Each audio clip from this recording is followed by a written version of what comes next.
Kia ora. My name is Vaine Wichman. I'm the president of the Cook Islands National Council of Women. I come from a Pacific Island state that's just south of the equator, west of Tahiti, east of Samoa and Tonga, and north of New Zealand, spreading over 2.1 square million kilometers of sea.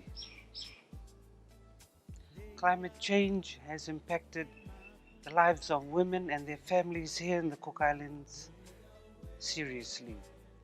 By this I mean we've talked about it only in the last 15 years, and the programs that our governments and our development friends have introduced into the country are generally only about 10 years old, yet the impacts are severe, particularly in our low-lying atolls.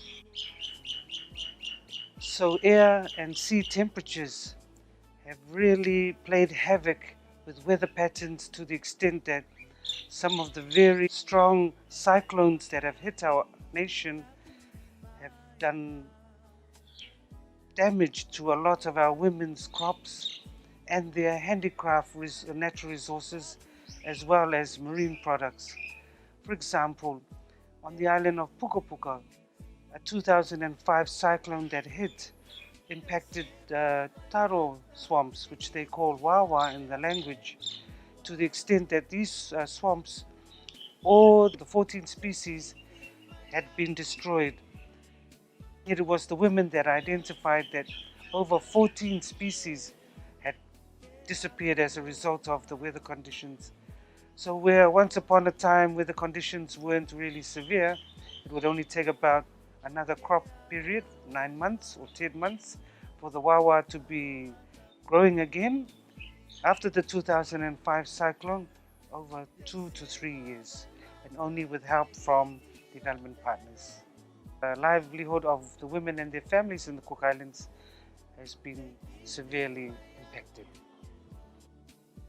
From the National Council of Women's perspective, it's very important to be clear, simple, but radical in our approach going forward to being able to address all these impacts from climate change. And had COVID in the Cook Islands, but the activities that were involved in maintaining our economy and keeping it together involved some radical actions like sustaining private sector and businesses, governments themselves giving money towards them.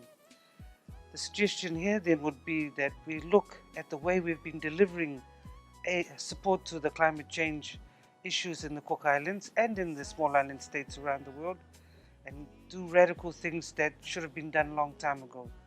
For instance, if resources and development financing support could be provided to some of these businesses that package and give us products in plastic, and instead give it in an alternative biodegradable form, then the expenses of that change wouldn't translate or run down towards our community and grassroots levels. So I'm suggesting that we look at radical ways of changing. Let's just change. If we're going to change plastic, change it. No more plastic packaging. If we're going to change having diesel and fuel in our cars to electric, let's do it. Let's just do it and not make any questions. But in the transition towards it, the funding support should be there as it was in the COVID time for the businesses.